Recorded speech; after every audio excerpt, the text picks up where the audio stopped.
Epektibo simula bukas ang price ceiling sa bigas. Sa ilalim po ng kautusan ni Pangulong Marcos Jr., 41 piso kada kilo lamang ang dapat na presyuhan o price cap sa regular milled rice. 45 piso naman ang presyo lamang dapat sa well-milled rice. Inaprubahan ng Pangulo ang rekomendasyon ng Trade Department at ng Agriculture Department sa gitna ng pagtaas umano ng presyo ng bigas sa merkado. Panawagan po naman ng isang Undersecretary po ng Trade Department. Pansamantala lang daw naman ay papatupad ang naturang price ceiling.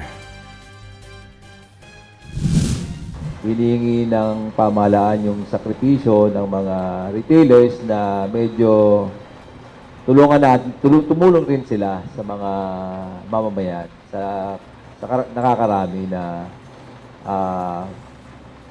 based sa computation namin, pwede kasing ibenta pa na siguro hindi naman lugi, baka wala lang kita. At as soon as mag-stabilize yung presyo at papasok na rin po yung harvest season natin, tatanggalin na rin ulito. Yan po ang tinig ni Assistant Secretary Agaton Overo ng DTI.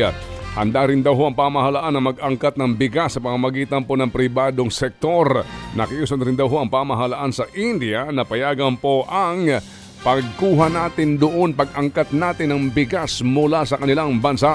Ted Filon at DJ Chacha ngayon nasa Radyo 5 92.3 News FM Monday to Friday 6 to 10 a.m.